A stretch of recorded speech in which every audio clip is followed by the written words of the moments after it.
Good gravy.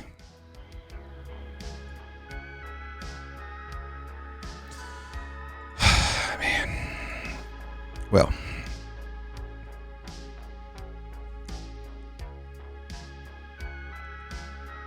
Yeah, what is the I want to know, because Baldur's Gate 3 is a huge release. Gigantic release. What are the Steam charts on Baldur's Gate? You don't think you'll like it, Hat? Why? Is it not your type of game? Are you not like the Diablo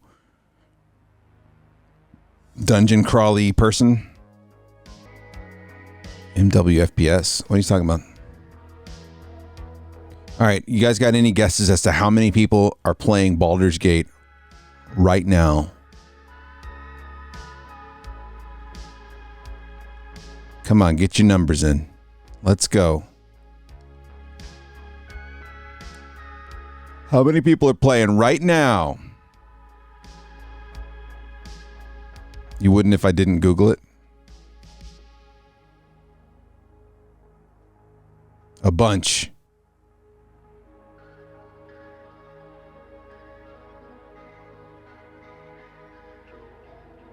$581,072 people, with an all-time peak of 814,466. That's a lot of fucking people playing one game. What's the secret sauce there, chat? What's the secret sauce? Giving people more of what they know they love? Could this be a metaphor for Hollywood and why we see the things we see in the movie theaters? Could this also be why many of us are unhappy? It could be 581. Yes, right. It could be. This is 19 minutes ago. It's crazy shit. It's crazy shit is what it is. The secret sauce is D&D is on a massive boom, thankfully. Yeah? People are loving some D&D, huh? I know you're doing well with it. You get like awards and shit. Academy Award nominated, How We Roll. I think a lot of people who grew up with Baldur's Gate would buy it no matter what. And a lot of younger people know that Larian makes very good games. Oh, makes very good games. We did indeed. We got a result with the we got the result. Got a silver medal. Nice. Nice. Hey man, congrats. That's a lot of hard work. That's a lot of hard work. That's really cool. Very happy for you. What's the name of the podcast again? The How We Roll podcast. Okay, I was making sure it wasn't How We Roll and something else, but it's the How We Roll podcast. I wish my platform was bigger because I would definitely shout you out all the time. I'll shout you out anyway. Hey, go check out the How We Roll podcast wherever you get your podcasts on the internet. It's like radio, but the internet. How's that? Is that a good shout out? Remember the days when people would be like, what's a podcast? I remember those days. Those days were something else. What's a podcast? Well, it's kind of like radio, but you download it. And there's like what? There's just like, what do you do? I just tune in on my, is it FM or AM? It's like, no. It's on the internet. You can't, can I stream it? Well, no, you can't really stream it. You got to subscribe to it and download it. This is the early days before you could stream it, right? So where do I just subscribe to it? Well, it's mostly on iTunes. What's iTunes? Well, you kind of, if you've got an iPod, you can subscribe to it and download it to your iPod. I have a Zune. Fuck. Well, you can download it on a browser and import it into your Zune app. And you know what? Just don't worry about it. It's not that good. You don't have to listen.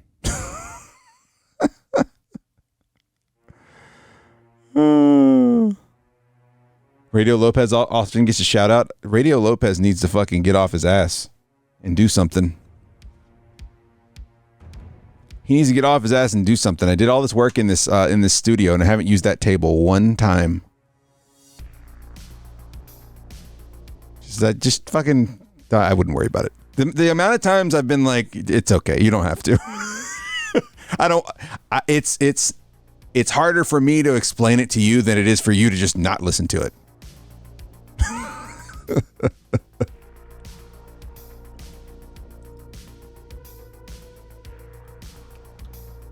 So we'll just tell me good luck and we'll leave it at that.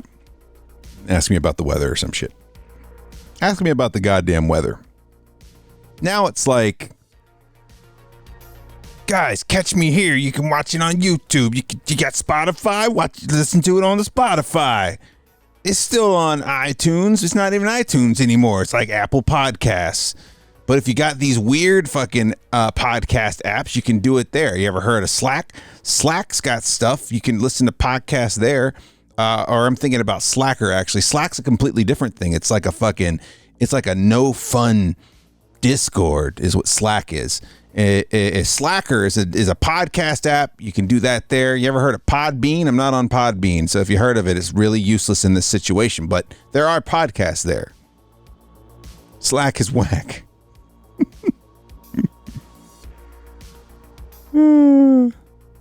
Podbean.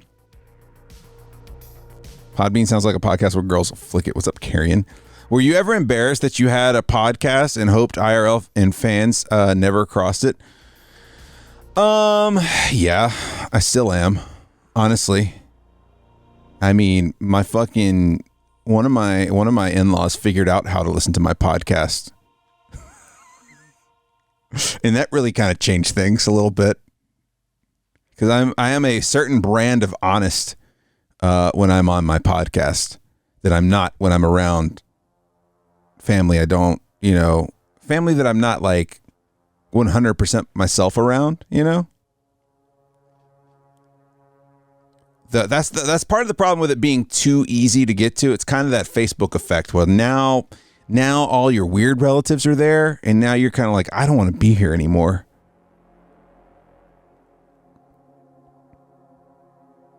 We're big enough now that I don't care. See, I don't know that feeling. I wish I did.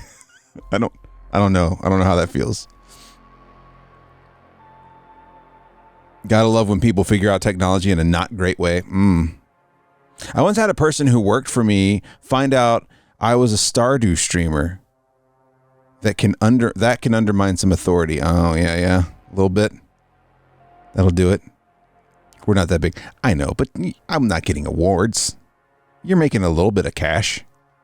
You're doing all right. You're seeing the world. Stardew is the jam. If anything, I'd be a bigger asshole. Like, oh, you don't think I can fucking assert myself?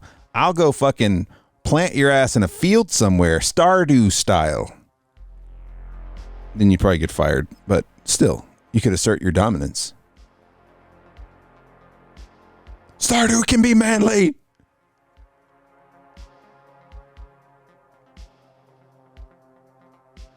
Conquered Ape has been hinting about a content update. So fucking jazzed about that. I know a lot of people that are going to be jazzed about it. A lot of jazzed people. I've considered just abandoning Lopez Radio, the podcast, and starting something completely new and telling nobody about it. That way I could go back to the days of just being super honest without fear of, I don't know, people knowing. really talking about the things that are on my mind rather than being like, can't say that because what if my father-in-law downloads it? So all of a sudden, all the people in your life become, oh, my friend has this one, my friend's father-in-law, or we know somebody that, or we know somebody that has a person in their life that does this, when it's absolutely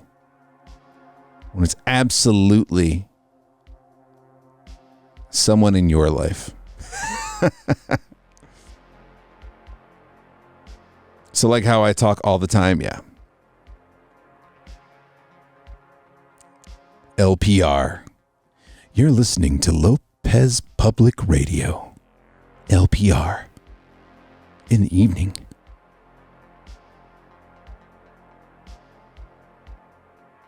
Like NPR, but more diversified. Like NPR, but more boring.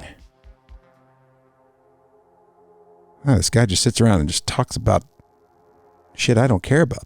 That was the other problem with mine. I didn't have a niche podcast. You know, my shit was very general. You know, it's just me sitting around talking shit with my friends. Every now and then I'd have a pretty cool guest on, but like for the most part, it was just me shit talking. Brought to you by Beer and Assholes. You need to find a lane. That helps. Yeah, I should. But dude, I don't know. It's so fun to just talk about bullshit. And I don't know if I have anything that I'm like, you know, a lane where I'm like, I'll talk about this all the time. Like, I just don't have anything like that.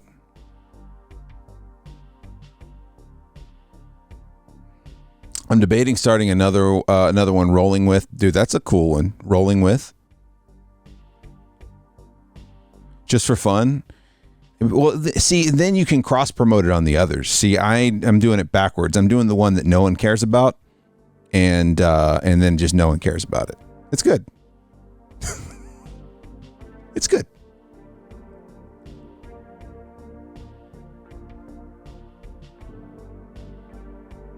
It's like a front for a speakeasy. That's right.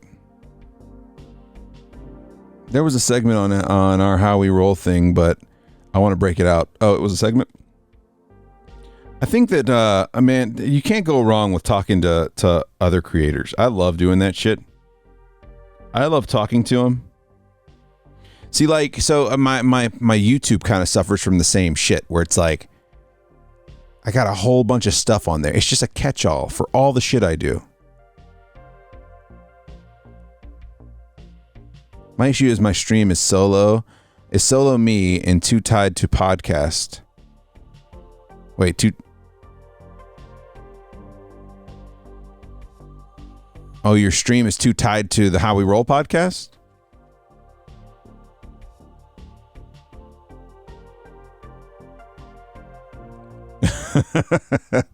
Fuck, that was a shit sentence. I tried. I'm terrible at reading, so I thought it was just me.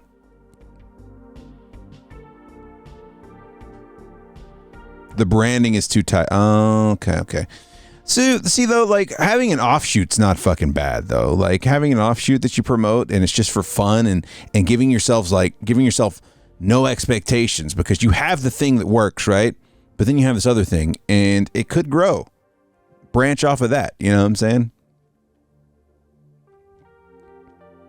Seems like you need something unique for your podcast these days, because so many people are doing that now. Dude, it is a bottomless pit of podcasts out there. A bottomless. Comedians, actors. I was on Smallville 20 years ago. Got to do a podcast about it. Hi, Bonnie. Yeah. 100%. It's because it's the easiest thing. It's the easiest fucking thing to do. It really is. Like to actually, I say it's the easiest thing to do. I'm not saying it's the easiest thing to succeed at, but it's definitely easy to get out there and just fucking record something. You can do it on your phone with pretty good quality nowadays. It actually sounds good.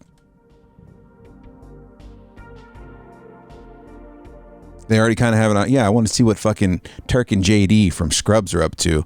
Oh, they've got a podcast together where they talk about the episodes that I love. I'm going to listen to it. Like, it's kind of like that. You know? I mean, you just have to have a small name. Not even a small name, but you just have to have a somewhat of a name, and you've got a small audience instantly. Two things worked for us. Find a niche you love, collaborate with other new podcasts in the genre that you recognize as talented. You will blow up together and get out there and network. Yeah. Dude, I would love it. keep collabing, dude. I did so much collabing, but my problem was like all the people. My problem was finding the niche. I was just like talking about whatever I was interested in at the moment. The most niche I got was when I was doing a small MMA podcast, and honestly, like it was a great idea, and I loved it, but I don't know. I just couldn't keep it going. I guess I don't know. I ended up having it wasn't like a big following, but you know, my friends who are MMA journalists still talk about it. So I mean, it's something. Sometimes the derailed ones are the best listen.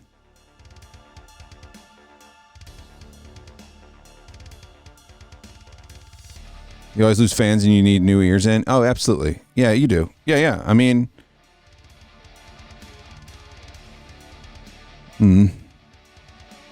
honestly, I thought about repackaging the format I did with the MMA podcast and doing it as something else, but I can't really nail it down. I've been approached by other people to maybe do something together too. Like the 2.5 hour ones with Sheets, Banshee, or Zach. Yeah. Some of my favorite streams of yours have been just chatting. Dude, I love just chatting. And I'm terrible at video games, so it's like, it's probably just for the better, just to turn on the mics and just talk until I run out of things to talk about and then just call it a night. That might be an hour or two. It might be 4 hours. It's a good possibility we have Sheets this weekend, by the way. Maybe Friday or Saturday night we might be getting on here and bullshitting together.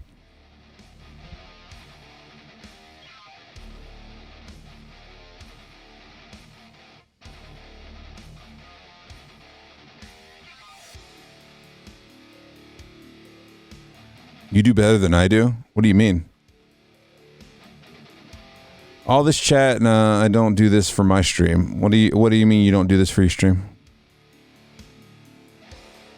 We get more shit done in an hour or two of just chatting than a 4-hour brick wall fucking in a difficult game. Yeah.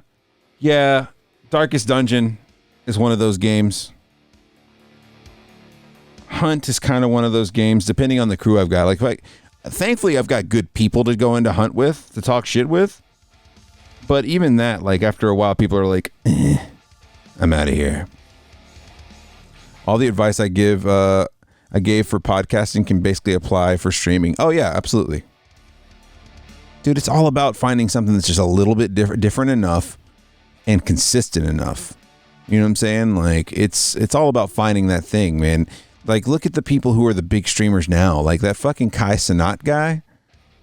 Dude, he just had a fucking huge thing happen in New York City. Where he did, like, a giveaway and, like, there was a riot. It's fucking insane how big some people get. I mean, you seem pretty downbeat for a fella who usually can have 15 to 20 viewers. You have way more solid follow than me. Oh, on stream? I mean, honestly, it's honestly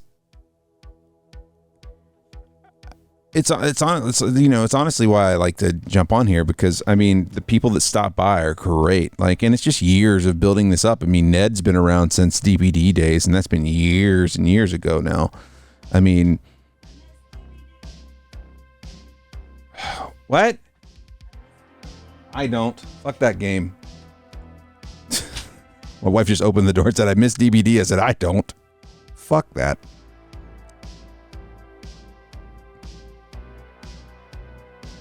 I'm not down. Look, I'm not downbeat. I'm just like, you know, it's just, you do it for a long time, you know?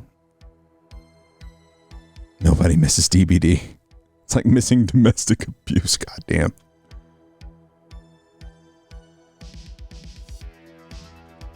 Yeah, too bad life happens. You're streaming later in the day, and I have to do actual work, so I can rarely stop by. Yeah, man, like, and that's the other thing. Like, everybody's a little bit older. They got, like, different stuff going on in life now, so, like, it's a little different than streaming a few times a week, where, like, oh, you can catch one of those, where I only stream, like, twice a week now.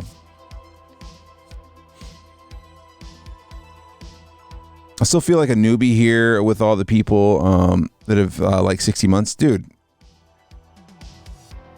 It's kind of insane. Like, it doesn't feel like it's gone that long, but it has. For better or worse, life happens. I don't have a schedule, so it kills me. Well, I mean, but people tune, like, so how often do you actually stream, though? Like, I know your thing is more the podcast, right?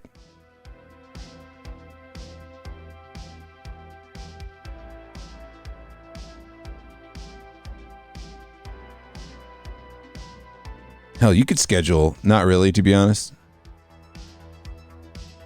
In like 30 years, we can all do retirement streams. It's true. We can all do retirement streams. Actually, we'll be able to do VR and hang out in an actual room together and stare awkwardly. I stream like 2 to 3 a week. Really?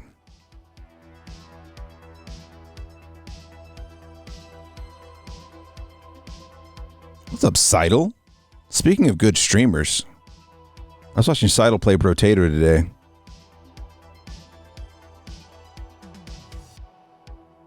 Or in 30 years, the economy will collapse and we'll just physically hang out in a post-apocalyptic wasteland. Yeah, that could work too. Just all with, we'll just have each other's backs so no one has to sell their body in order to survive. Real good game, just cleared difficulty 4. Nice. Brotato's a fun game, man. It really is. Have a good time with it. I don't know. I think right now, like, it's how we roll, especially because you've got the podcast stuff going on. Like, just keep plugging at the stream side if you want to. Like, just make that your fun times. Don't turn it into work until it actually starts to pull together, unless you want it to grow in that direction. Honestly, I've gotten to the point now where it's a little more fun to just kind of turn the stream on and just go with whatever's. Like, if I want to play a Darkest Dungeon, I know I suck at it, but I'll play Darkest Dungeon. Or if I want to play Hunt with some friends, I'll go play Hunt with some friends. But like, I just kind of take it as whatever, because man, there's so much energy you got to put into growing a stream, like, that I just don't have that time. I got way more important shit to do. So I'd rather just have fun with the little bit of time I get to do this. You know, I get some time to play games here and there, but for the most part, this is my game time, man. I don't stream for numbers. Yeah.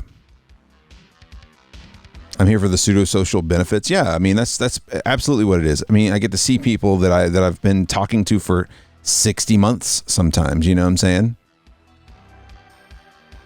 I'm balls deep in Dredge because of you. I'm glad you're enjoying Dredge. I think it's on sale on Steam right now. I do what makes me feel good. I can't commit to a schedule, but even when I can, it becomes more. Yeah, there's an obligation you feel, right? You know, I mean, it's just, dude, I used to be hardcore on the schedule. Like, I used to be hardcore on the schedule, and yeah, I was doing better then. But, you know, life happens. You get things that pop up in life, and, you know, you can't be there 4 nights a week. You know, I was doing Sunday, Tuesday, Wednesday, Thursday. And it's just not that way, man. And it'll get really interesting in, like, you know, when the new year rolls around, because I'm going to be actually doing some schooling. So I don't know. I have to see how it all kind of pans out. I'd definitely try to hold on to at least one day a week. I'd like to keep my 2, but we'll just see. We got to see what the workload looks like. I think keeping it as a hobby helps to prevent burnout because it's not your living. Dude, I know so many people that are burnt the fuck out, but it's how they make their money. And, like, they're good at it. But, like, it's tough. It's tough to keep going, man. It really is. And I'm hard on myself anyway, because I've been like a creator of sorts for, you know, a long time. Podcasts, radio, you know, streaming, some YouTube stuff. Like, I'm already hard on myself about, like, the quality of work I do. But there's another level of it. When you get to that level of, like, this is paying my bills, that's like a pressure that is, like, hard to deal with, especially when you're a main on one game. Like, that's really hard to deal with, because then it's just kind of like, I can't even do what I want, because if I do, I say goodbye to over half the people that are watching. I think if people take it too seriously, run the risk of scorching and quitting altogether. Dude, so many people burn out. So many people burn out. and they don't take care of themselves. You know what I'm saying? If I wanted numbers, I would only stream Football Manager, which I love, but fuck, I need to do other games sometimes. You need to do other games, but I mean, like, think about all that time that you could be using to put that toward fucking podcast stuff. Like, everything suffers somewhere. Like, when I started streaming, the podcast suffered. You know, when I started, you know, when I was, it's just you give and take. Like, you only got so much, you know. It's just like how a game balances out how much shit you can put into your strength and your, you know, your charisma categories. Like, you've only got so much you can put before you start taking from something else. You can't max out everything. It's just not going to happen unless you have zero life and no one to account for. And even then it's hard to do. Dredge is such a fun loop. Keeps me wanting to go out and fish one more time. Yeah, dude, I fucking love that game, and I'm not in any rush to finish it. I'm finishing the pursuits a little bit at a time, but yeah, it's fun to go out and fish and find just to sail around those little mini islands that aren't marked and just kind of like see what's there. You know, right now I'm trying to gather fish for death. You know. In those 1 or 2 days, in those days, my 1 or 2 ride or dies have fun. I mean, that's the thing. Like, we have, you know, you just got to have a blast, and the people who want to come along, come along. But I'll be honest, like, the way my streams typically work is it's very active at the beginning. Everyone wants to pop by and say hi and see what's going on and stuff like that. And then we get into a game, and, you know, people slowly lurk off, or they go on to, they put me up in the background and they do something else, which it's fine. But that's just the way it kind of works in the evening, because most people at this point are doing things for themselves, whereas during the day you have a lot of people that are working. So they got you up in a tab. They can pop over and say something if they hear you say something, or, you know, they catch a little break at work, so they pop in and say it. It's not like that in prime time. Like, most of Europe's asleep, you know, whereas like your day streamers, especially your East Coasters, get both the EU and the fucking the United States. Dredge is fucking fun, man. What am I going to do? You talking about with school? Is that what you're asking? I mean, that's betterment for yourself. The schooling, this isn't really betterment, especially listening to my ass talk. I mean, it is, but I do let off steam, like, doing this. It's fun, like, to sit here and it's like, to me, it reminds me of sitting on a couch and playing games with your friend. Your friends are sitting there talking shit while you're playing a game, or, I mean, that's just part of my childhood, so it kind of appeals to that, and it kind of appeals to that radio side of me where you guys are the callers and you're in here, you know, contributing to it. I play whatever I want along with community suggestions. I mean, that's the way to be, man. And you know what? It's not the fastest way to fucking grow, but it probably feels a hell of a lot better. Streams like this have their own appeal. It's like a community hangout much more than someone putting 6 hours of work entertaining you. Dude, and it is work. It is work. I mean, any of my friends who stream on a bigger level, they'll tell you, man, it's no cakewalk. Like, it's all about, like, what have you done for me lately? It's very, what have you done for me lately? And it's a terrible feeling. You know, I made my run at that style, right? I made my run at, like, all right, this is the main game. I'm going to grind the shit out of it. But then, like, when you can't be there 4 nights a week, it's really hard to keep it going. Like, it's really hard for you to hold the attention of everyone. You're always going to have those people that are always going to pop by. Like, I could stop streaming now and come back in like 6 months, and there's a good few of you that will pop by when I go live again, right? But, you know, it's just, the yield wasn't matching the labor put into it, if that makes any sense. And that's not a great way to go about it. Rapping with friendos can be quite cathartic. It's helpful that our dozen or so regulars exist in Discord too. Yeah, it helps because you can continue the fucking jokes in Discord. What's up, Namey? How are you? Speaking of regulars, Nameyology, everyone. Hope you're doing all right. What game was that? DBD? DBD was the first game I was like, and it's where I found most of the people, you know. I found a lot of people in Hunt, but DBD I found a good bit of my early crowd, and some of the early crowd was also just friends of mine too, people I've known for a long time. But yeah, DBD was like the main get. Me. It's no different than you just said fuck it and just did a group Discord every so often. The regulars would be there, but because it's not your whole job, it's not a big deal. Yeah, there's a lot less pressure to it. And you know, I've never been one of those people to like give anybody shit about not stopping by or give anybody shit for not being subbed. Like, it's just, that's not in me to do.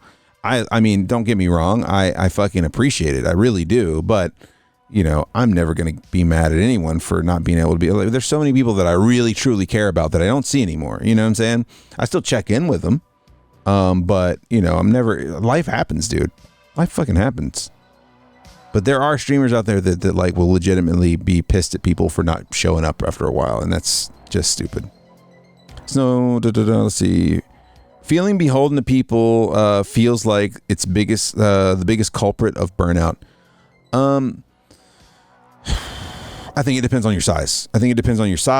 Where you feel beholden to people. I think you start feeling beholden to the gaming community more than you do the people, because when it comes down to it, I was just talking to someone about this today. When it comes down to it, people, while they are there for you when you've got a bigger main game crowd, right? They're there for the game. That's what they want in the background, right? And if you're not playing the game they want to watch, they might stick for a little bit, but they're going to eventually go to someone else that's playing the game they want to watch. So it's kind of like this it's like this weird fucking relationship.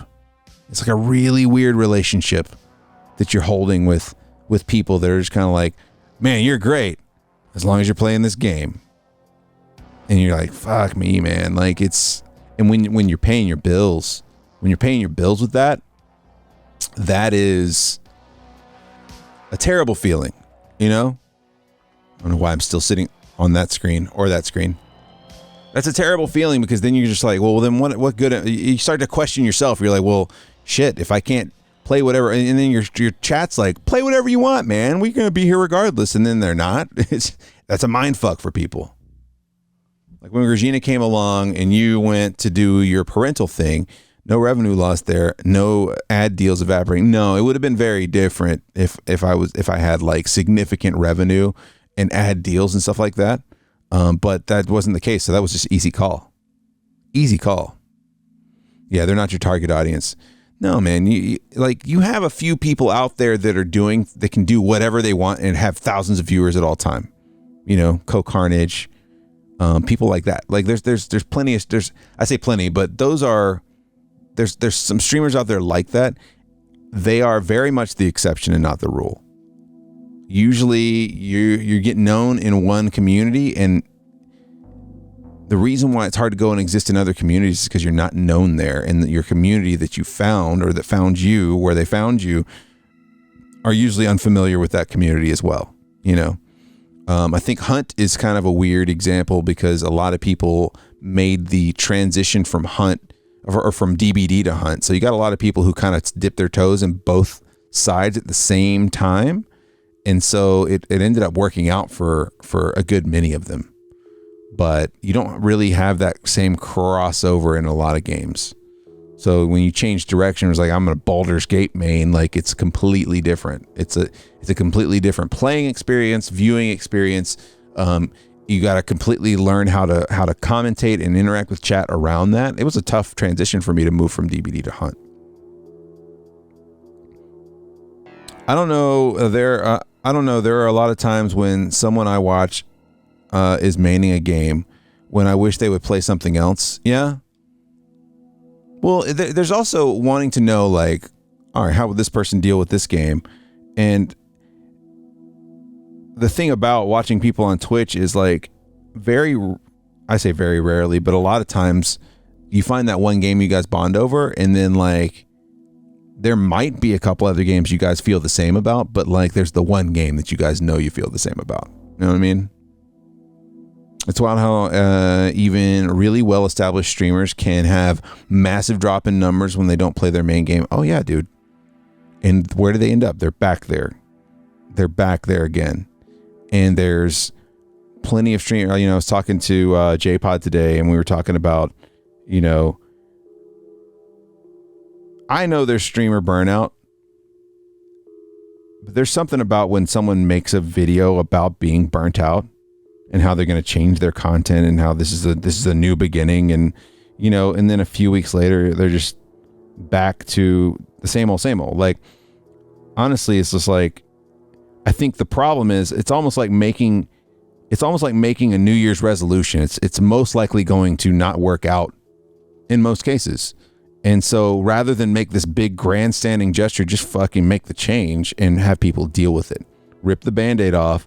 Don't explain yourself. Like, explain yourself a little bit, but you don't have to make this heartfelt 7-minute video about why you feel the way you feel. And then, I feel like I need to just find myself and do more of these things. It's like, well, then go do them, man. Like, all this time you spent writing this eulogy to this not dead career you've got. Like, it's also very hard to find, not saying that it's not justified, but it's very hard to find sympathy when someone's having success for a lot of people, and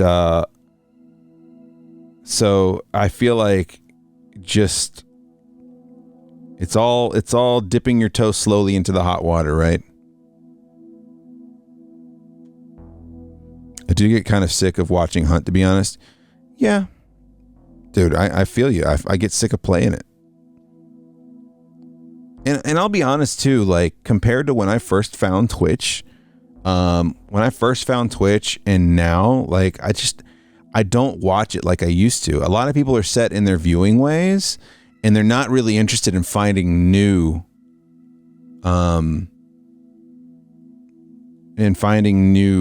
people to follow. Like, it's very rare that I used to follow everyone. Now it's like, all right, I'll know of somebody because maybe they'll play with the streamer I watch already. And then if I get enough small doses of them that I'm curious enough to check out their stream, and then, a few more small doses, and then I might follow. But like, I think part of it too, a lot of it's probably getting older and stuff like that, but it's hard to break into a new community at this point. Like, you're kind of established where you're at, right? And it's hard to get reestablished somewhere else. You got to get to know everybody, and that can be easier in smaller chats, but harder in medium to larger chats. You just have to be there all the time, and I don't have that kind of time anymore, man. Don't think I've ever played a game for more than 2 weeks on stream. You mean other than Crash Bandicoot? I feel like you played that for like a month. Just kidding. I am rare in that I watch people for the vibes and personality. Yeah, I mean, I feel like that's very important. It felt like a year. Yeah, dude, you fucking ground the fuck out of that game. But I try to, whether I'm playing a game or just sitting around and chatting, I try to hopefully create like this. I've always said it. It's you want the dive bar vibe. Where people come in, they're like, hey, we know each other from this or that or from here, like. And then you have that stable of people that are fun to go to. Now, I found that, like, my stable of streamers has shrunk big time because a lot of them have moved on and they're not doing their thing anymore. Or, just we grew apart, and that's what happens. That's life. Could care less about Hunt or DBD, but you have been around for a minute, and you came over thanks to Sheets. And how long does Sheets stream? Sheets streamed like a tiny fraction of the time that I streamed. It's just networking sometimes, and you get introduced to people. I mean, I've known Sheets most of my life. At this point, I've known Sheets 24 years, 25, 20, somewhere between 23 and 25 years. There's just some people you follow to the ends of the earth, man, and Sheets is one of those people. It's like I'm writing the paragraph on Twitter on how they're going to quit Twitter. Oh, yeah, when people write that paragraph, like, here's why I'm leaving. It's just like, just get the fuck out of here. But my last tweet says, I'm out of here. See ya. Just to let people know they can find me in other places. Because I've got that few people that I talk to on Twitter because I met them through Twitter. So we DM there. Imagine buying a company. Yeah, that's a shit show. I love all the community people we've spiderwebbed out to, but I'm basically here for the Cinnamon Llama. Is that me? Am I the Cinnamon Llama? It's kind of a cool name. I think if I started another channel, Cinnamon Llama would definitely be up there in a name. If he quits, you just got to start looking under mossy rocks for my fat ass.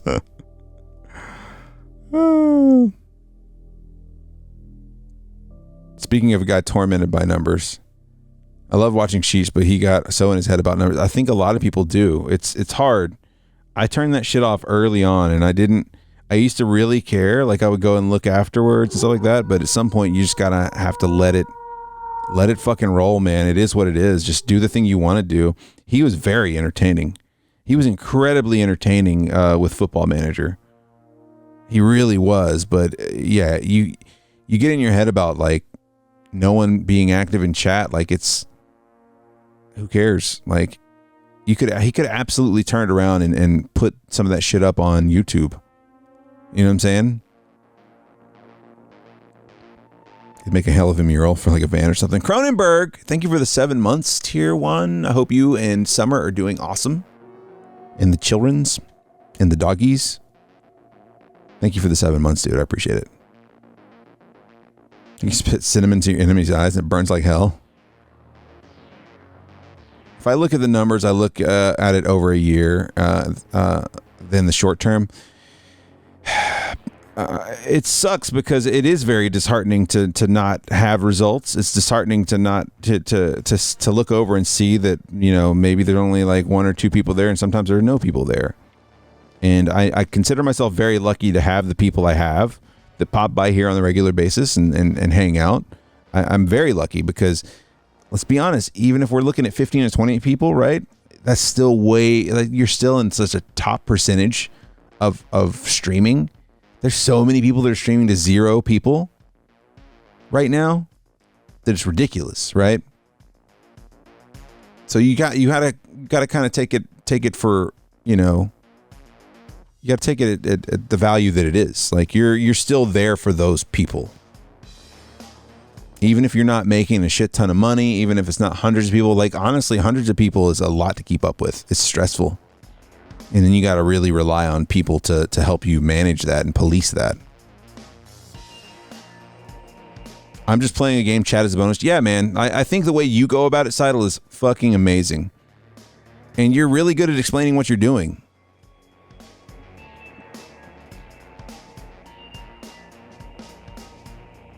He was shook by the post-COVID drop, which was site-wide. Yeah, for sure. Oh, no, you got COVID? The whole house? Hope y'all feel better soon, man. One of my coworkers popped up with it last week. Not extreme, but yeah. If you look at it like work, it'll start being work, and work isn't fun. Oh, absolutely. That's what I was telling. J-Pod today. We were talking about it, and like, that's the thing about changing your main game. It's like showing up at work and being like, hey, I don't want to do customer service today. I'm going to do merchandising. And you're going to be okay with that. It just doesn't work like that, man. Like, if you're going to make money and pay your bills, like, there's some amount of like consistency that has to happen. Like, people want to show up and they want to see you playing the game they're used to you playing. Like, you can't just show up at work and say, I'm not doing this job. I want to do that job over there. I'm not cleaning toilets anymore. I'm going to go be the manager. Like, you can't do that. So it's kind of a weird catch-22. It's like, you get to play video games for a living, but you're also, just like a job, you're beholden to the parameters that bring the people in the door.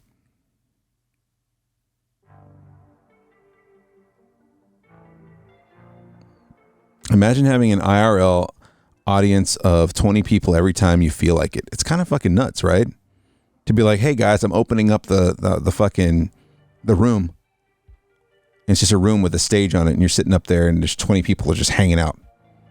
There's not many people in the world like that can, in as far as a percentage goes, there's not a lot of people in the world that can do that. And I'm thankful for that. Like Curtis, she absolutely rode the come up. But that seems to be a whole lot of stress. Yeah, it's stressful. It absolutely is. I talk to her about it all the time. It would terrify you. Well, I mean, you got to think too. That wasn't all at once. It's a build up, and you kind of get used to dipping your toes in that water. So after a while, it's just kind of like this is the job. Like we've all had the first day at a job we really wanted, or the first day at a job where you're kind of nervous. Like I'm never going to figure this shit out. Like I don't know any of this. They're not expecting you to know it coming in the door. They know you're not going to know it all. You're going to have to learn it one piece at a time. In 2021, if you had 11 or more viewers, you were in the top 3% of streamers. Yeah. 51 puts you in the top 1%. Yeah, man, it's fucking nuts.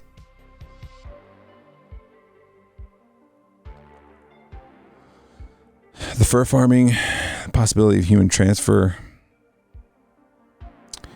Yeah, that's always been a thing, like, right, the avian flu and stuff like that. That's always been kind of a thing. So, I mean, we'll see. I hope not. I hope that doesn't happen. Imagine if Carrion's suitcase was there every time you turned up at work. It'd be fucking funny. Carrion's one of the few people I would try to help get a job where I work, because I feel like it would be fun. HR on speed dial, yeah. Carrion's one of those people, though, like, you know you would have a good time and laugh, but you also know that he knows when to turn the asshole mode off. He knows when and when not, and when to say when, you know what I'm saying? Fur farming should be straight up illegal, yeah. Dude, I watched Guardians Volume 3. Talk about fucking tearjerker. Love you, folks. Speaking of work, I got to sleep. Get some sleep, Howie Roll. Thanks for popping by and hanging out for a little while. Always good conversation, my dude. Have a good night. You have tried to help me, but I'm halfway across the country. Yeah, no, for sure.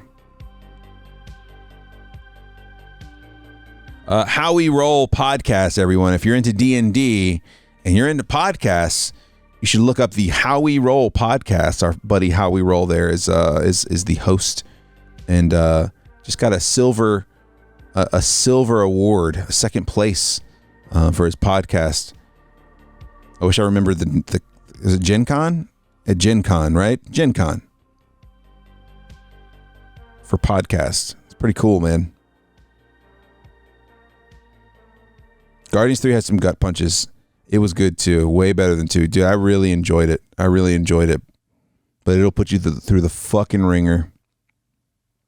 You can behave for company. Yeah, I think it just hit Disney Plus this past weekend. So that's what we watched last night. I was tired as shit.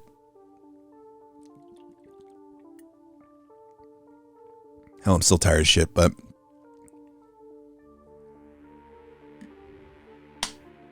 you should check it out. It's honestly a really good Marvel flick.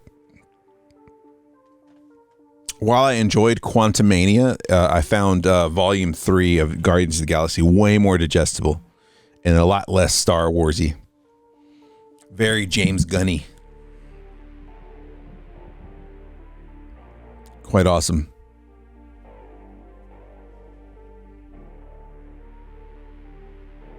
Oh, they picked the dude. The music is still just amazing. Yeah, Ant-Man's on Disney Plus now too.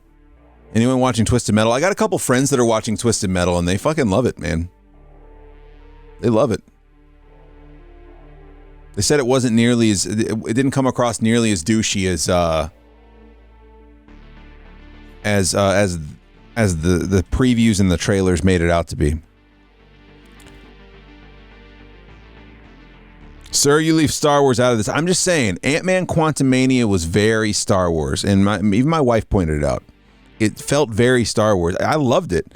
I've always been a big fan of like multi dimensions and, you know, a bunch of different timelines. Like I really loved the Loki TV show. I thought it was done really well, but this one just felt way more Star Wars than any other Marvel film I've ever seen. Also, they have a dog now, voiced by the girl from Borat 2. Oh, yeah. It's very true. That whole storyline was awesome. Anthony Mackie's a turd hoagie. I'd rather have a new game than a show. The trailers make it look pretty hokey. Yeah, the trailers make it look pretty hokey, but from what I've been told, the show itself is actually pretty good.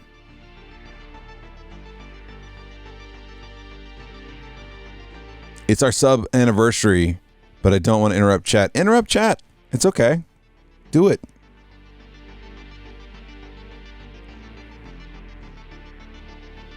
Twisted Metal has Rosa from B99.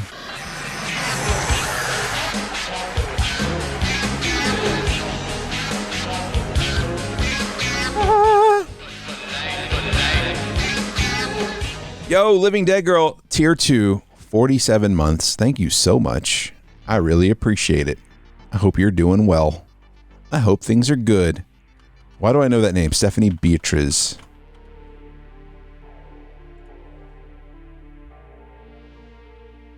Oh, yeah. That's the Brooklyn Nine-Nine chick. Yeah.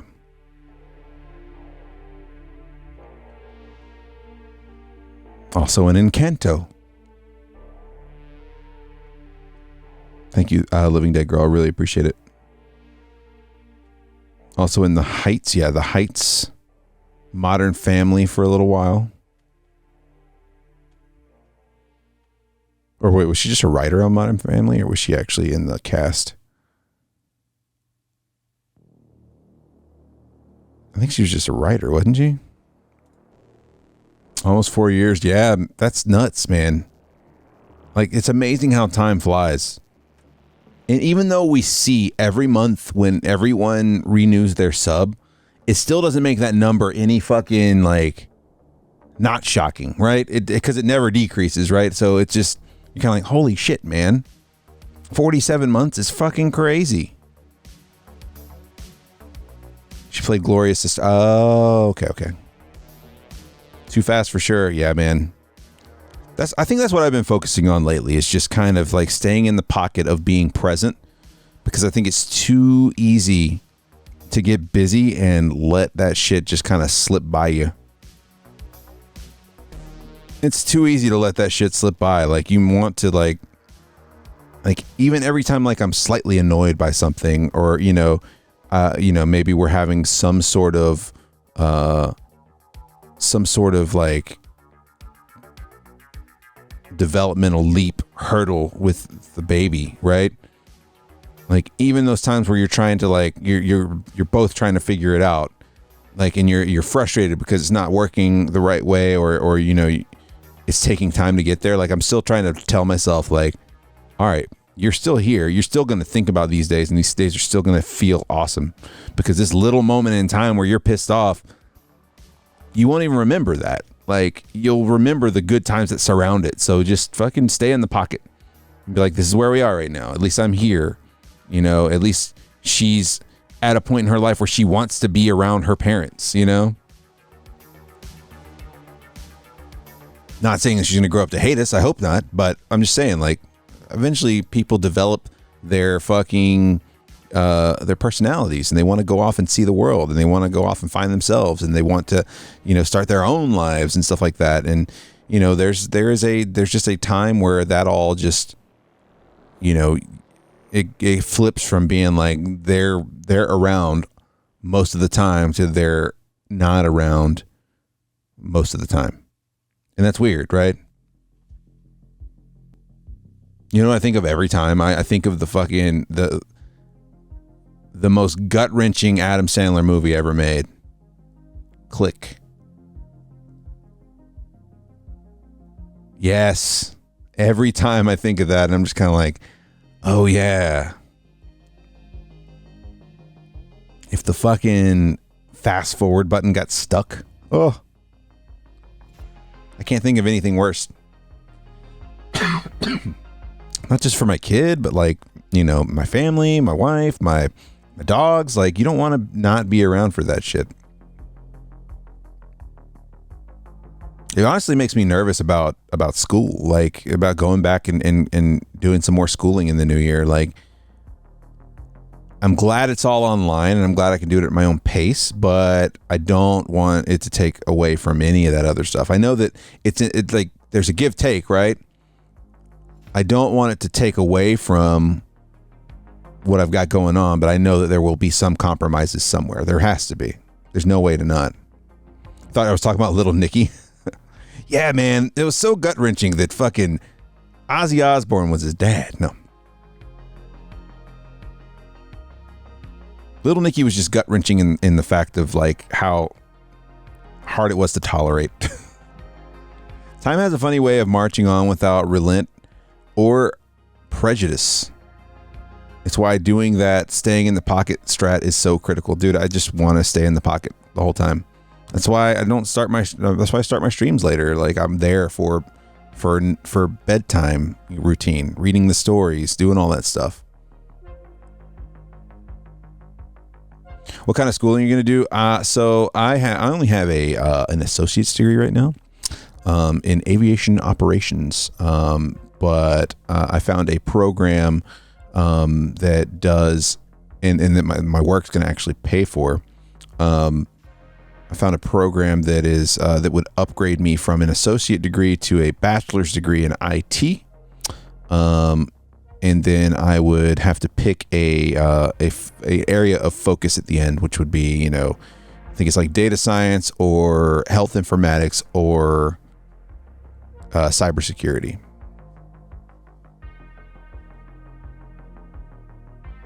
Honestly, I doubt hard to find someone who'd suggest you concentrate on streaming. No. And anyone who ever would suggest that to me, I probably don't need them around. They're probably not someone I want to keep around anyway. Everybody in my life, everybody that even knows me a little bit knows that like there's one thing that's most important to me. And that is her.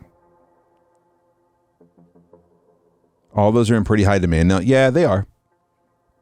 They are. I just want to pick the one. I just got to find the one that's going to grab my interest the most, because while I know I can get through it, I want to fucking knock it out of the park. So I want to be I want to be super interested in the whatever route I choose.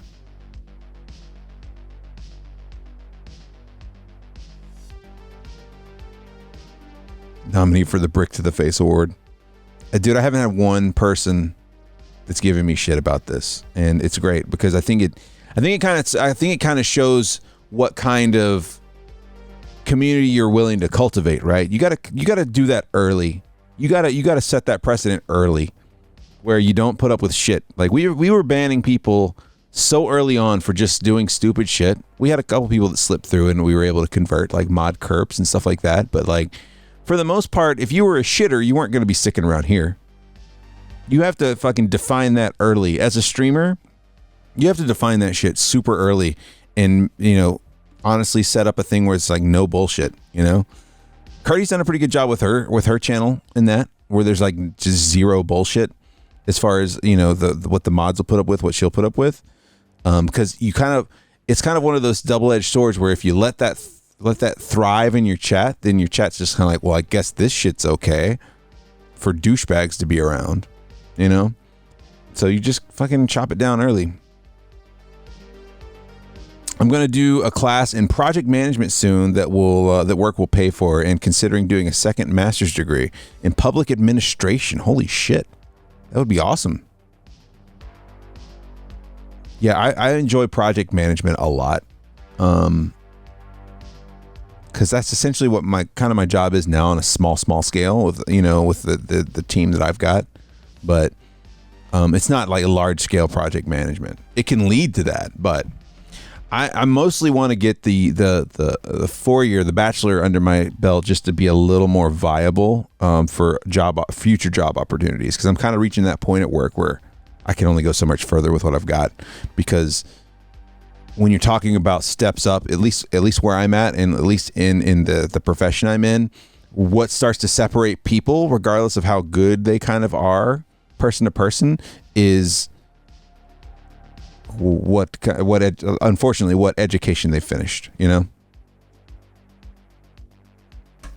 think it's because we got a pocket of regulars that have been cultivated. They pop by here, they show up for movie night. It's like a league of their own, but with a few more penises.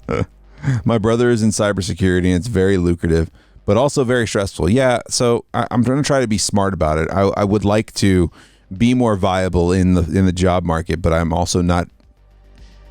while I know that as you move up, there's always going to be a little more demand for your time to get, a higher position and better pay. I'm not willing to completely be the guy that's gone all the time. Like, I'm saying this from experience because, my dad, a bunch of my siblings are pilots. They're professional pilots and they're gone. And it's not a fun feeling, for either side of it, for the people in your life or for the person that's having to be the one going. So you want to be around. You don't want to just have it dominate your time, but I'm not unrealistic in the fact that it's going to have some stress to it. Like, there's a reason why there's a price tag attached to that, is because it is what it is, right?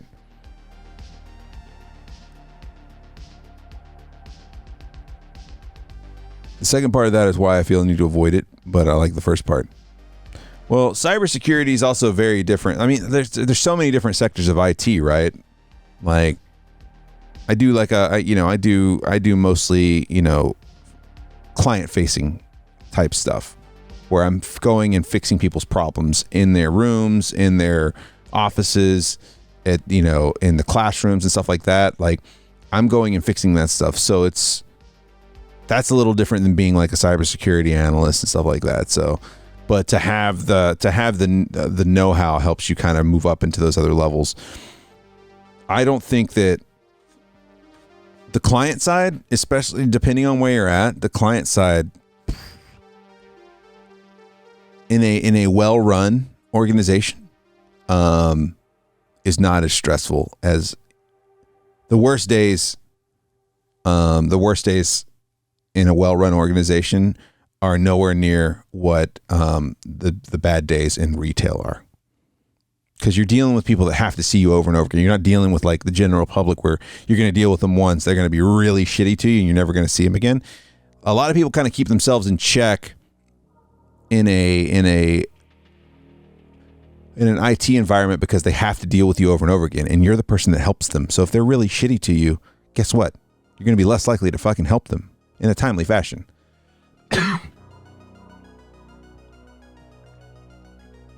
I'm drying out my throat here.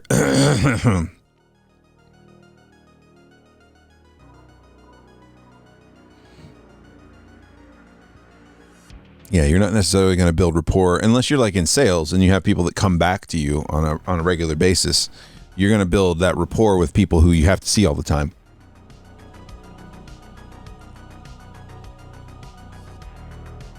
Well, I'm happy for you, Ned. I think that's going to be awesome. I think it's going to be really cool. I'm looking forward to getting back to it. I'm really nervous as to what they're going to accept transfer credit wise, though. Like, what kind of... I know there's going to be at least one or two bullshit classes I'm going to have to go back and take that are like very much I'm going to be the really old guy in the class. But thankfully it's all online, so I don't have to go like sit in a room with people. But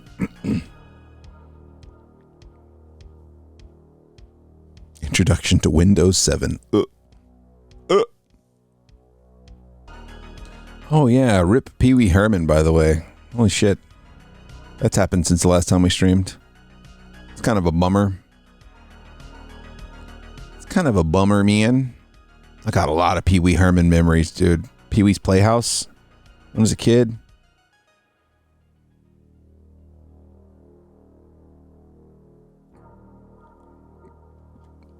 I mean, that's a big icon from childhood. I mean, regardless of what ended up happening with him personally, I think people really did enjoy seeing that they like seeing someone fall, but it's crazy that he was 70. Dude, I didn't realize he was 70. Mark Margolis? Wait.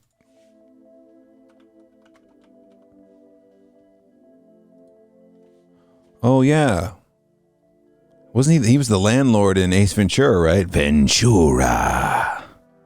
Yes, Satan? He was also the guy in Breaking Bad.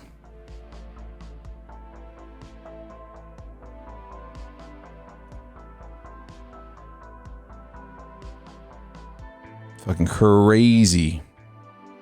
I heard your animals in there scratching around. Can hear them.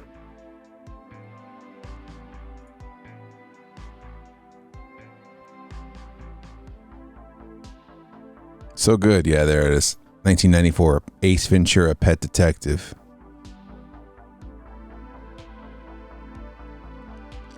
Yes, Satan?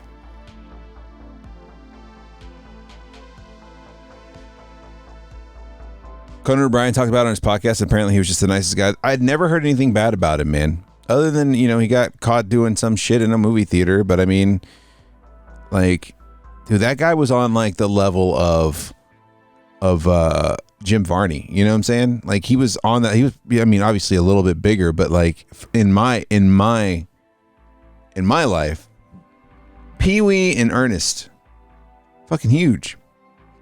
Have you ever played Spelunky? Yes, I think so. Hang on. I think I have it. I'll tell you. Spelunky, the one I'm thinking about? I think I'm thinking about something different, but let me see.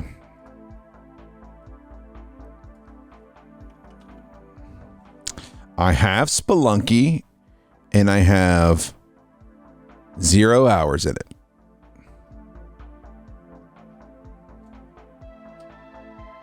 What am I thinking about? I'm thinking about Downwell, right?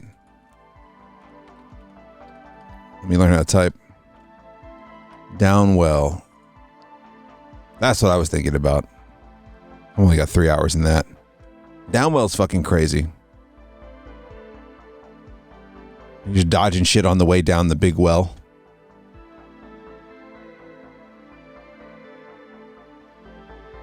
Spelunky is legendary. You mean this music I'm listening to right now sounds like it?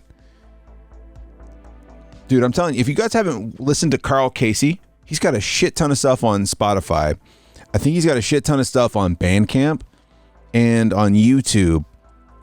And he makes all of his stuff.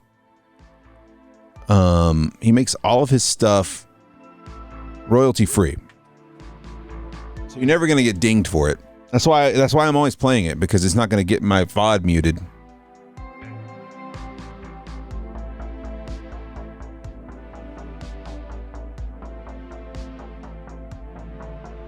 Spent so much time on Spelunky. Maybe I need to play some Spelunky. Play some Spelunky sometime. Paul Rubens jerking it feels about as bogus a call as calling people who listen to Metallica devil worshippers. Yeah. Wasn't like he was, at the mall. He was at a fucking movie theater, like an adult movie theater.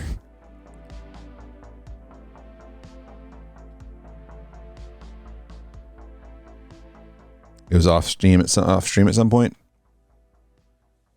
What's Spelunky all about?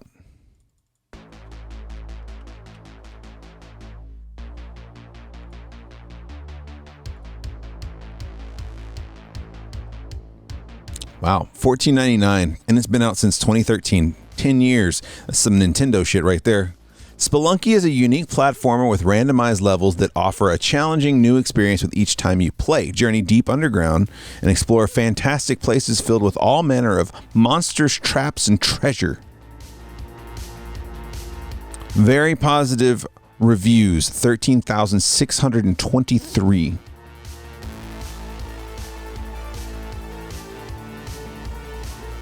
Spelunky is pain.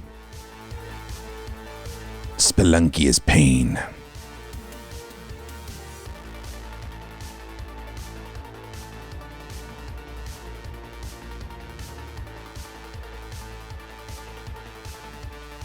For those that need updating, Curdy, Sean, and Eric are in a party. A Nautiloid in hell. A Nautiloid in hell. Baldur's Gate 3. Nautiloid in hell. Avoid the Nautiloid. It's the new Domino's Pizza slogan. I recall seeing Death's Door as a free PS game. Yeah, if I had a PS, I guess that would be the shit. Oh yeah, I played Shotgun King too. You mentioned it on podcast. Oh yeah, Shotgun King's a lot of fun. I've got Shotgun King. It's a good one. They'd be damn fools if they did nothing with Untitled Goose Game. Must have been a very profitable project for him. Untitled Goose Game was a lot of fun. Untitled Goose Game Yeah, they just started the game tonight. The Nautiloid. Yeah, avoid the Noid. I had so many of those little figures. I don't know if you guys remember, but Domino's Pizza used to do the little avoid the Noid figures. Did you see that? Did you see that Pizza Hut is pairing back up with the Teenage Mutant Ninja Turtles this time around? They're back. They're back. Scan to see the radical experience on your phone. Here's the thing, man. They need to be offering me something. Give me something. Give me something. No, lock. Although it gives you nothing here. It's just a splash page. Like, there's nothing to click on. There's nothing to click on. This is fucking nuts to me. How are they not doing like a... How are they not doing like some sort of special... I mean, they're doing a new big New Yorker special for $13.99, but how are they not doing like a special t-shirt or something? You know what I'm saying?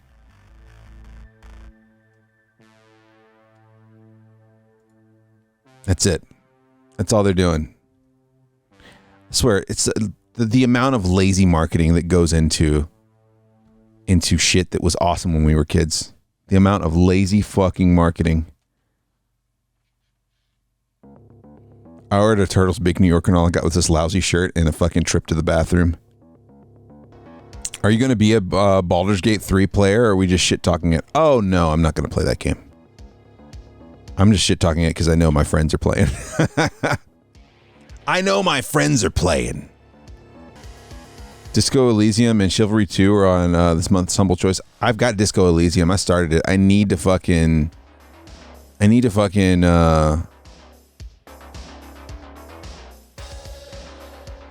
actually play more of it. It doesn't really feel like a stream game though. Like, it's a very long, a lot of reading. You know, they do a good bit of voice acting for the dialogue, but I couldn't play that on stream.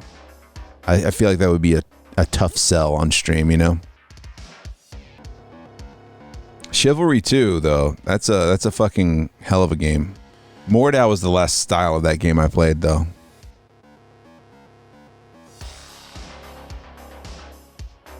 And my dignity left me in the bathroom.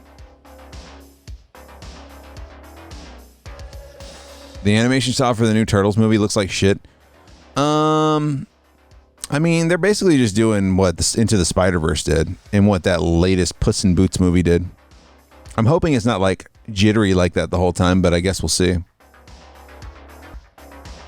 I got seduced by a tentacle dude in BG3 and then I died. Oh my god. Death by butthole touch. It's that intentionally low frame rate that people have been weaned off of with 16K TVs and such. Remember to lubricate. Lubrications.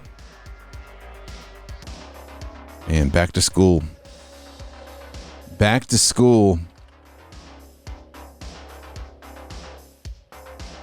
See what all the Ninja Turtle stuff is at Target right now.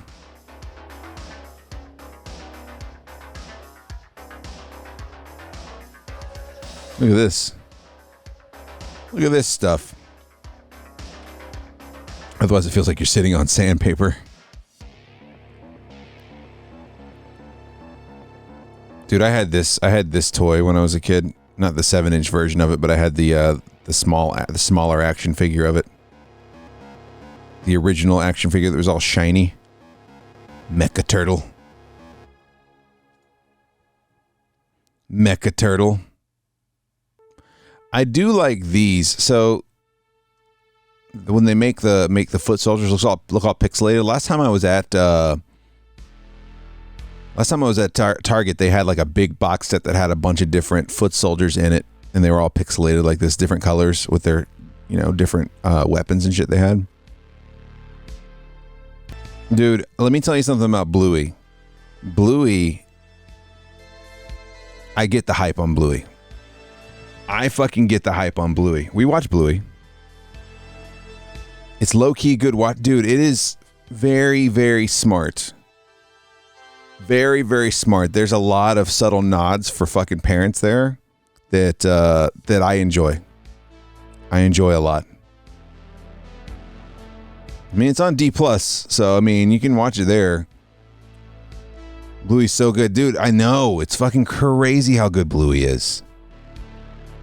I mean, I enjoy it as much as my kid, probably, in a different way, from the other perspective. You know what I'm saying? And they're very digestible 6-minute episodes, and it's just not a large it's not a large investment of time. It's easy to say, okay, one more, and then we're going to do some shit, because you're not sitting there for 30 minutes, you know? Blue trying to fuck on a crow, and the crow just looks at him and dunks on him.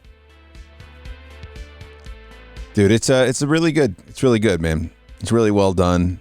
The way they kind of present things is super digestible for kids, but also like very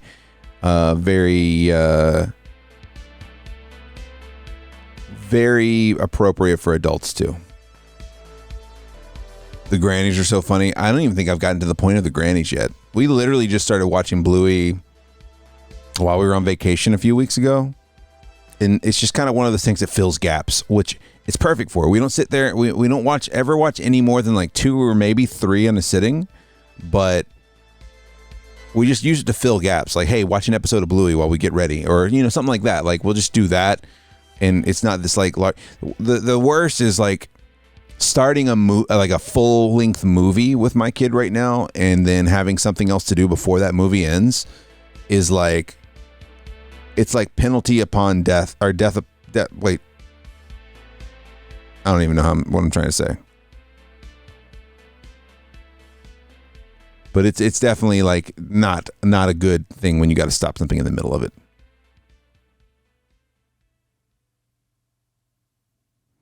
For that person who's always ready in 5 minutes, yeah. Punishable by death, yes. Punishable by death.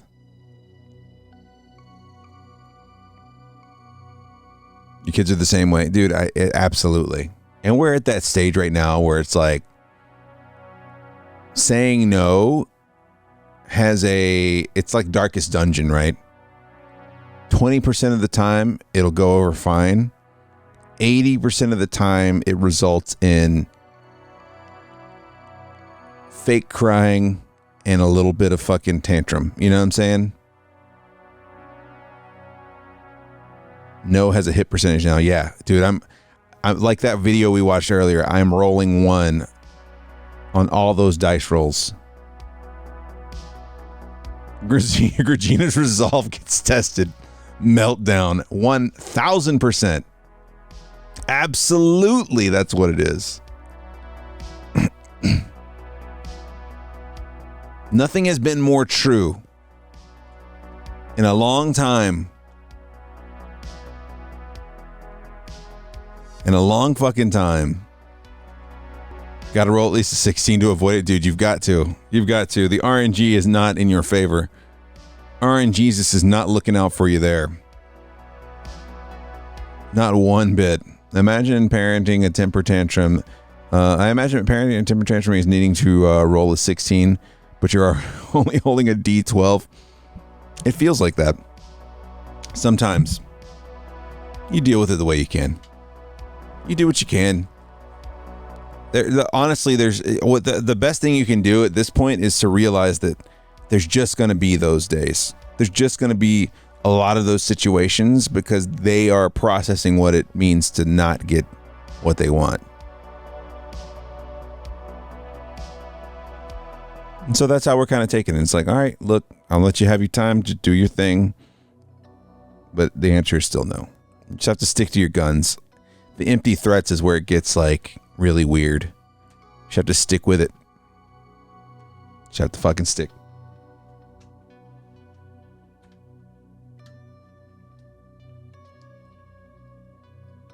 Let them tire themselves out. And sometimes it takes longer than you think it's going to, but that's okay. That's okay.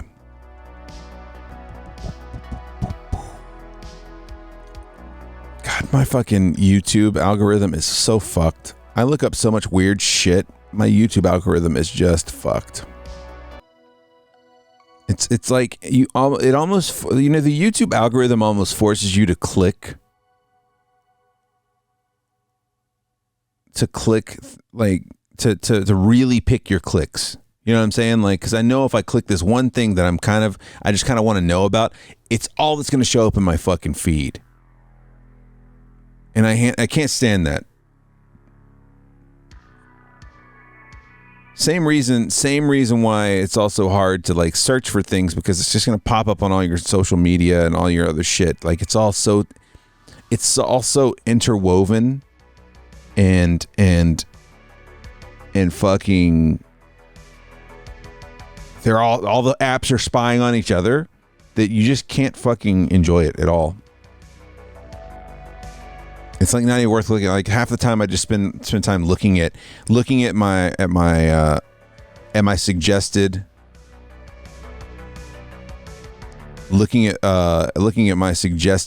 videos and just being like, I wonder what that video is like, but I'm not going to click on it because it's just going to fuck my algorithm even more.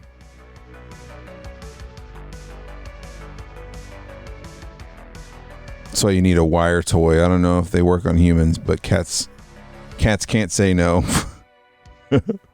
Very true. But that's how one of my friends found some very likable underwear. He actually sent me a pair. It's like a digital code trying to be that person who always suggests shit for you to watch. Yeah. But even now, like even anymore, like I don't even think it's worth, we've talked about it before, but I don't even think it's worth, I don't think it's worth trying to convince people to watch something anymore. Because no matter how close you are to them, they are, they're probably not going to watch it. Time is at such a fucking premium for people, you know? People will watch it if they will and won't if they won't. That said, COVID isn't why you're getting ads for mascot porn. It's Instagram. Yeah. It's kind of fucking nuts, man. And just the amount of people, like, and I know this is mostly because of the communities and worlds that I've dwelled in for the past, whatever it is, 5 years, 5+ years at this point. Wow. Like, there's just so many people that are like, here's what new YouTubers in 2023, you should know these things. 5 tips to make sure your channel grows. Here's why you're streaming to 0 people. Like stuff like that. And it drives me crazy because they're all non-answers. They're all people who have already made it. So it's easy to look back and be like, hey, I made it. Here's how you can do this. And it's like, but the meta is constantly shifting and people's likes are constantly shifting. Like there's no one way to do it. You know what I'm saying? Everybody's got the same approach to things. Trying such and such. I did not expect this. All caps not. I did not expect this. Everything's got to be this like weird hook to get you to click on it. And it feels painful.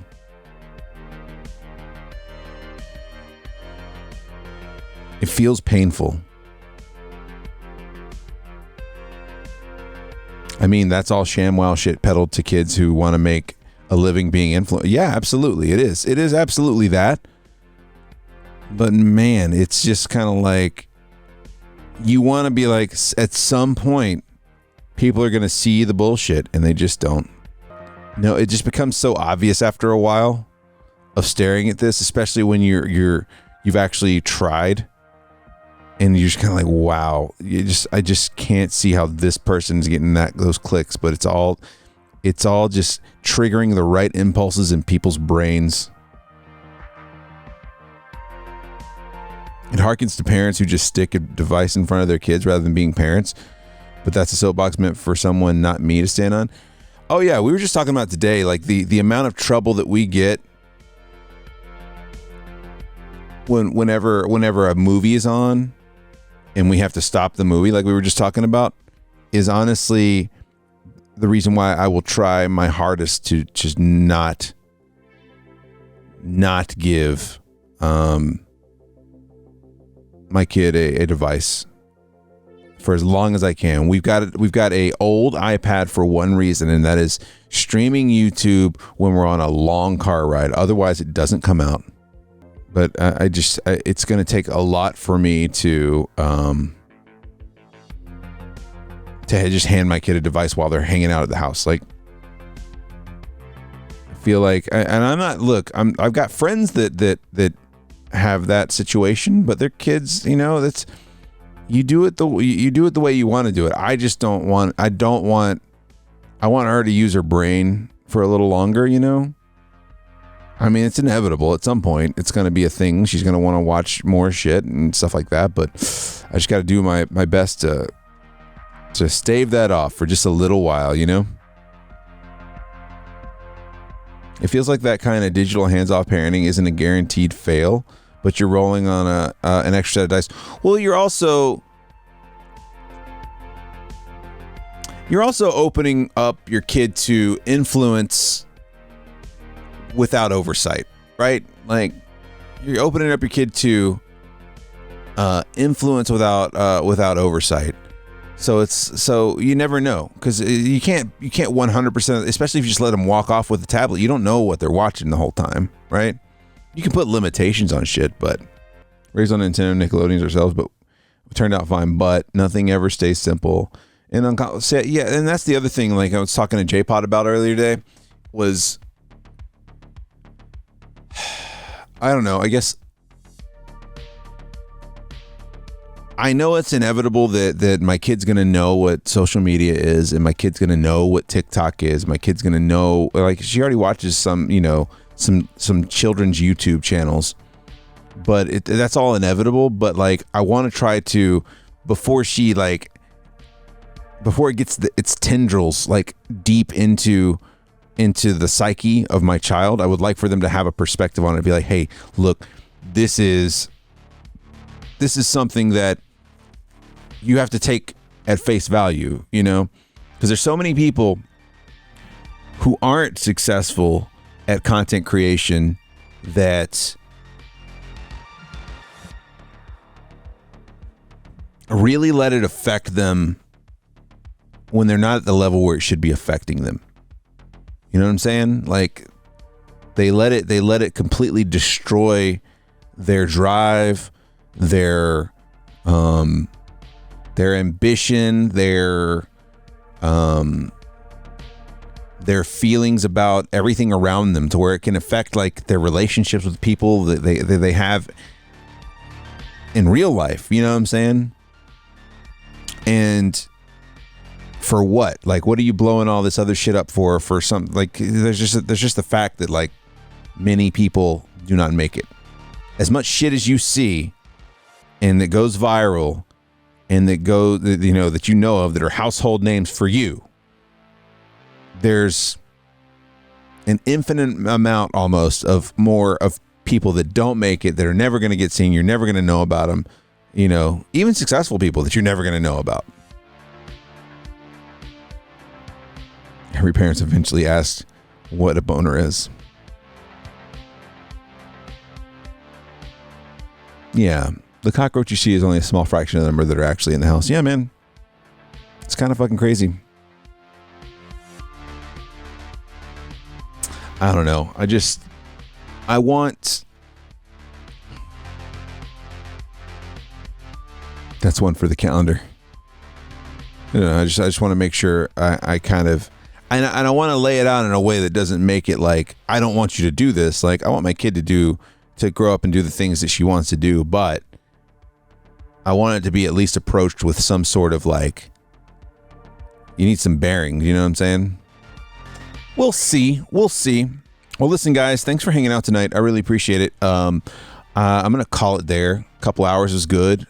A lot of just chatting. I think I might take this and maybe chop it up a little bit and throw it up on YouTube or something, do something with it. But I always like these just chattings. Seidel, it's good to see you. Mid, always good to see you. Rick, Carrion, thank you for being here. I want to say thank you to Living Dead Girl for tier 2, 47 months. Cronenberg, tier 1, 7 months. I hope you feel better. Hope you and the fam feel better. Please rest up. Ned Ryerson, 41 months. I appreciate that. Everybody, I appreciate you being here. Captain Giggles, good to see you as well, sir. I hope you all have a great night. I should be back on Wednesday. And oh yeah, I didn't get to show you guys my my PNG tube. My PNG tube that Curdy helped fund. I will maybe we'll show that off on Wednesday. Maybe we'll play with that a little bit. Can you show that on Twitch? Ooh, maybe I can. Maybe I can't. But yeah, we'll talk about that on Wednesday. But I hope you all have a wonderful night, Curdy. I hope your return to streaming is awesome. I hope you had a relaxing time on vacation. I will most likely be there at some point in chat. But I'll see you guys on Wednesday. I'm starting to lose my voice because I've been talking so much. But love y'all. Have a good evening. See you on Wednesday and on Discord. Bye.